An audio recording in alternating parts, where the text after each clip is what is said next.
Le sermon de Ghadir Khoum à la 10e année de l'Hégire et contrairement à l'accoutumée, le prophète, paix et salut sur lui et sa sainte famille, n'a nommé aucune personne pour accomplir le pèlerinage à sa place. Mais il s'est déplacé lui-même pour le faire et par la même occasion a enseigné aux gens les rites du pèlerinage. Il répétait: je suis sur le point d'être appelé et je répondrai.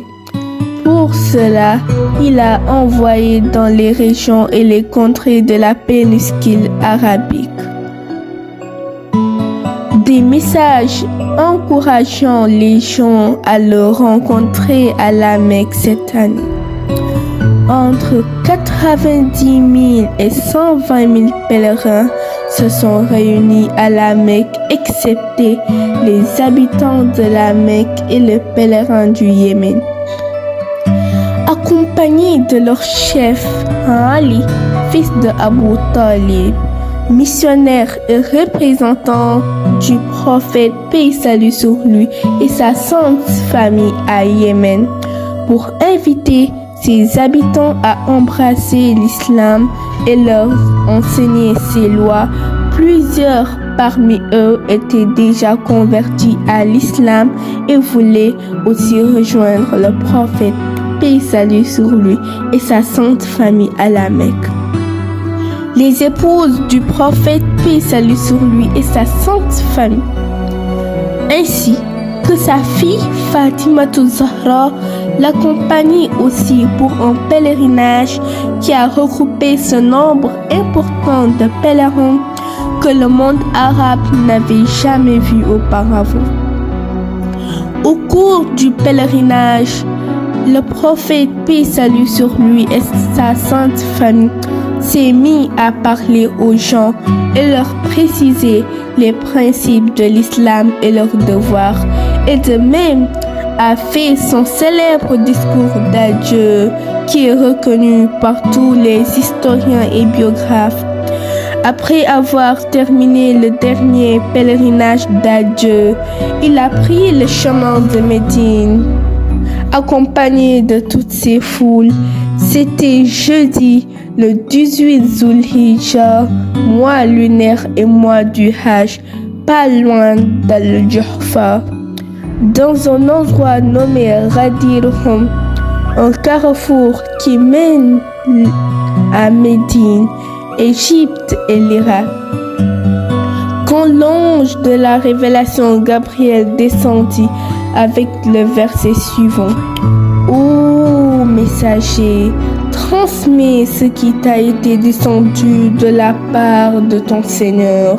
Si tu ne le faisais pas, alors tu n'aurais pas communiqué son message et Allah te protégera des gens. Certes, Allah ne guide pas les gens mécréants. Il a dit: le livre d'Allah dont une extrémité est rattachée à la main d'Allah le Très-Haut et l'autre extrémité entre vos mains.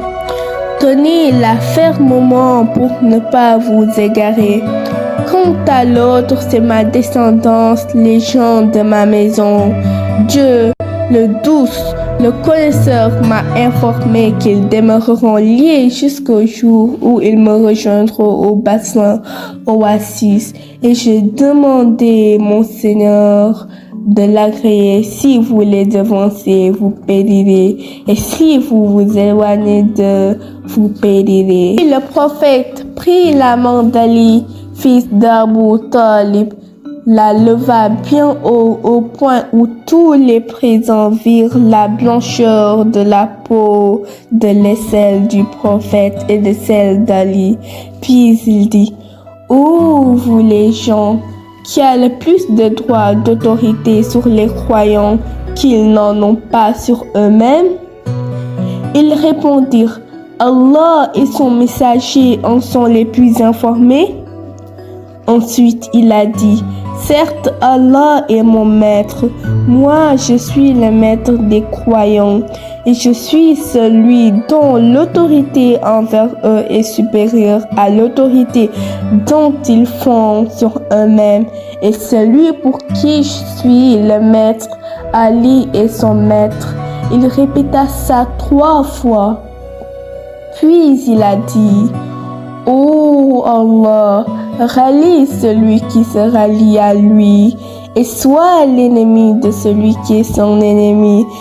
Aime celui qui l'aime, déteste celui qui le hait.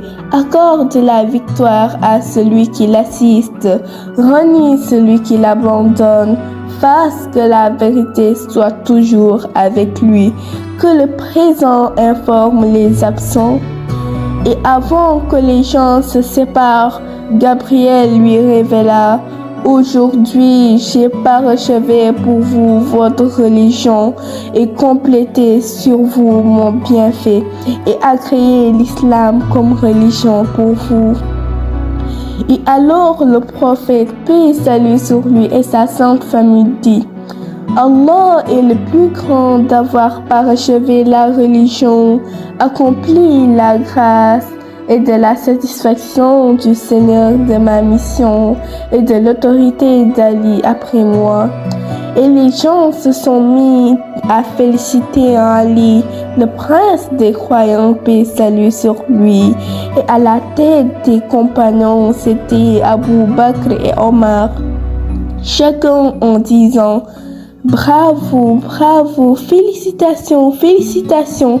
Oh, fils d'Abu Talib, tu es devenu mon maître et le maître de chaque croyant et croyante. Alors, Ibn Abbas disait: Par Allah, l'allégeance, c'était ton argument contre les gens.